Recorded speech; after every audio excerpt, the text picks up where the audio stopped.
황민호의 진짜 뉴스.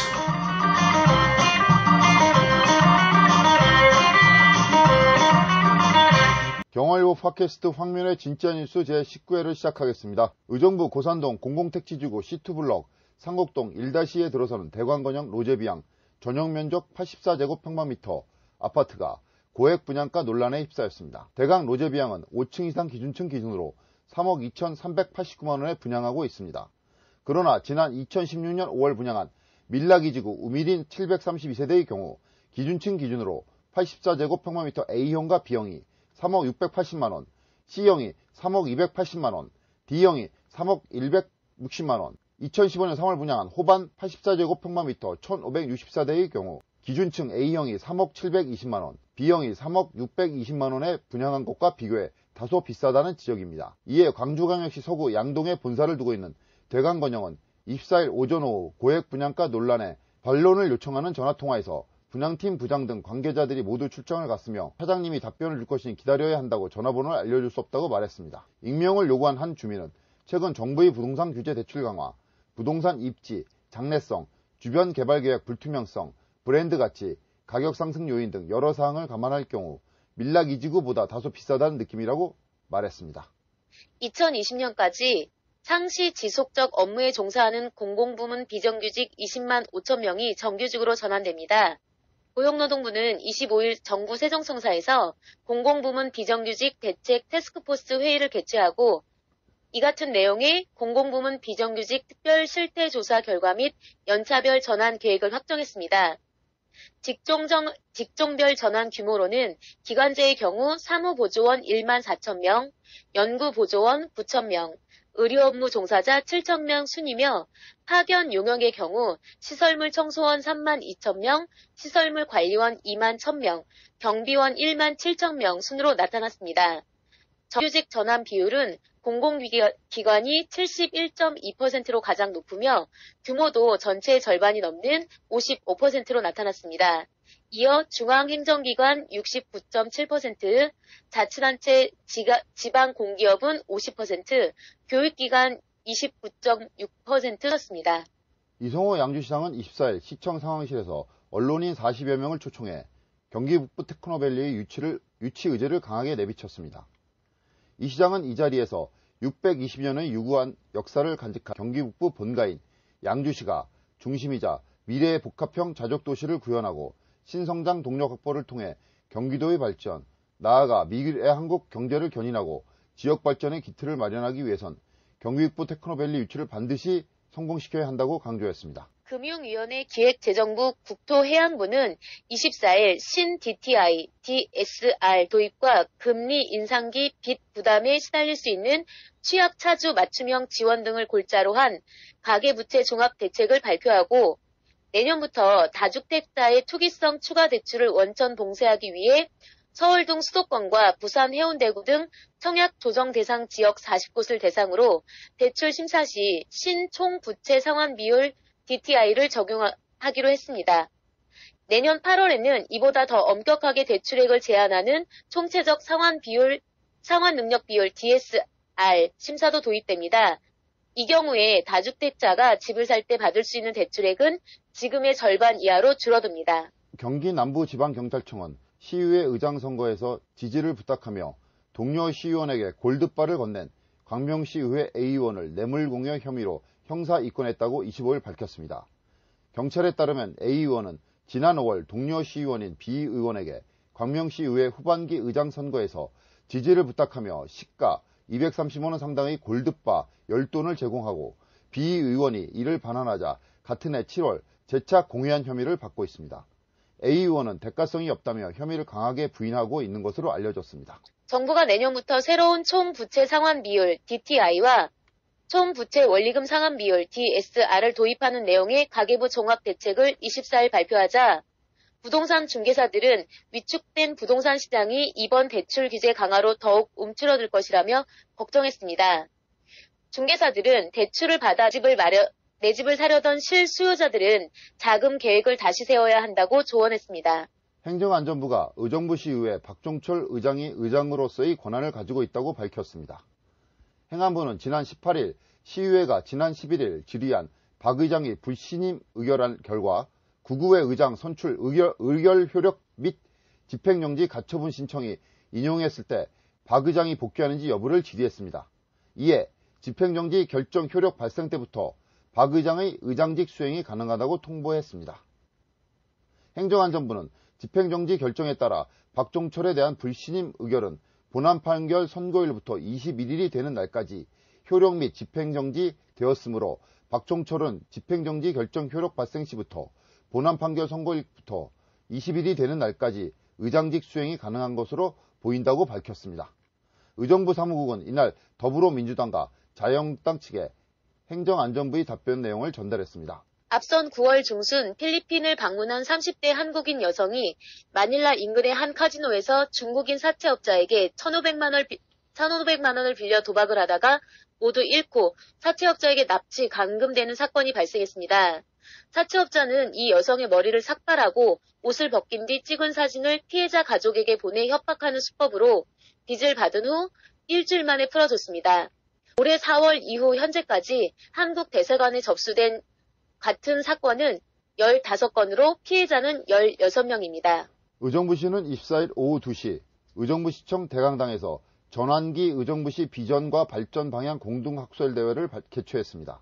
이날 학술대회에선 김한철 경민대 교수의 경기북도 설치를 통한 균형 있는 발전 전략, 서정대 교수의 자치분권 시대의 의정부시 주민자치 추진 전략 연구 등 일부 발표와 신한대 김남현 교수의 의정부시 일자리 창출 방안, 김평 경민대 교수의 의정부시 도시공간의 경쟁력 강화를 위한 정책과제와 추진 전략에 대한 연구과제 발표와 토론이 있었습니다.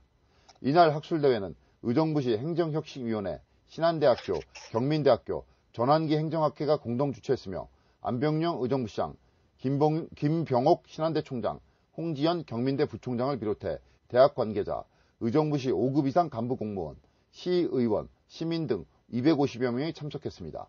또 류규환 강원대 교수는 의정부시 관광클러스터 구축을 주제로 이론적 고찰, 의정부 관광클러스터 현황 분석, 관광클러스터 모형 구축과 핵심 과제 및 전략을 발표했습니다. 50대 남성이 자신의 아내와 10여 년간 불륜관계를 이어온 남성을 상대로 소송을 내 위자료를 받게 됐습니다.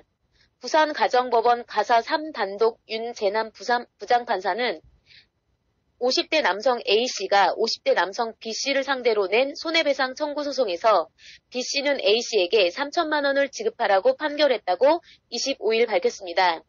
판결문을 보면 A씨와 C씨는 20여 년 전 혼인신고를 마친 법률상 부부입니다. 올해 1월 말 B씨의 부인과 여동생들이 C씨가 운영하는 식당에 찾아와 C씨를 차량에 태워 감금하고 폭행했습니다. 이 사건으로 C씨는 B씨 부인과 여동생들과 함께 경찰 조사를 받게 됐고 그러면서 남편에게 B씨와의 불륜 관계를 털어놨습니다. 지난 16일 의정부에 위치한 한 고등학교 점심급식 반찬으로 올라온 갈치조림에서 생성기생충 고래회충이 발견되어 학교 급식 부실 논란이 일고 있습니다. 고래회충은 생성기생충으로 이에 감염되면 복통이나 구토, 설사 증상 등이 나타납니다. 해당 갈치조림 안에는 가는 실 형태의 기생충 여러 마리가 서로 엉켜 있었으며 당시 해당 갈치조림은 학생과 교직원 1천여 명이 먹었던 것으로 알려졌습니다. 학교 측은 다음날 오전 11시 문제의 기생충이 고래회충이란 사실을 알고 곧바로 급식소위원회를 열고 진상파악에 나섰습니다. 학교 측은 잘못을 인정하면서도 식품안전관리인증기준 해썹에 따라 상온 200도씨에서 40분간 조리했기 때문에 기생충이 사멸해 유지하지 않는다는 견해를 내놔 학생과 학부모의 원성을 샀습니다. 20대 여교사를 관역 앞에 세워놓고 체험용 활을 쏴 갑질 논란을 빚은 인천의 한 초등학교 교감이 피해 교사를 무고 혐의로 고소했습니다. 인천 계양경찰서는 인천 모 초등학교 교감 A씨가 무고 혐의로 피해 교사 B씨에 대한 고소장을 이달 18일 제출했다고 25일 밝혔습니다. A씨는 고소장에서 B씨는 마치 내가 B씨의 인격권을 침해하고 교사로서의 자긍심을 떨어지게 한 것처럼 꾸며 국가인권위원회와 교육청에 진정했다고 주장했습니다.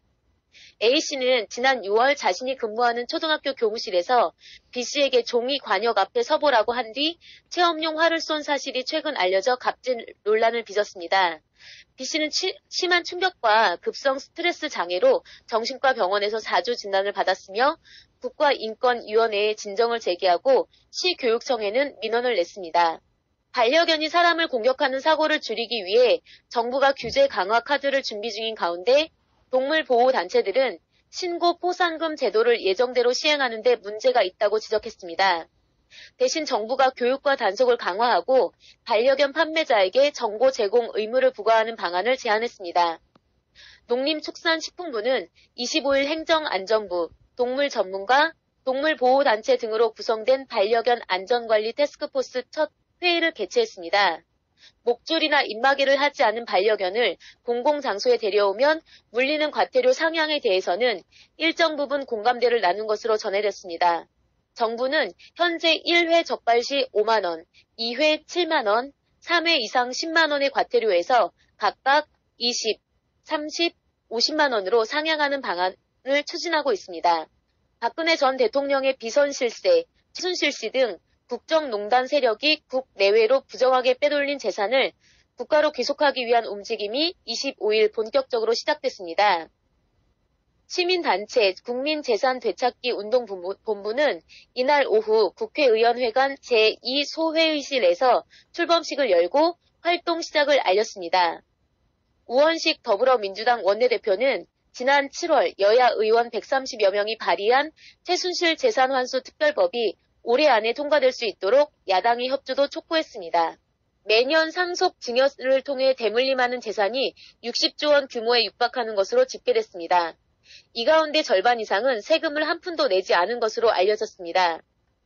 국회 기획재정위원회 박광온 더불어민주당 의원이 25일 공개한 국세청의 과세 유형별 현황 자료에 따르면 2008년부터 지난해까지 9년간 533조 4,430억 원이 상속 증여됐습니다.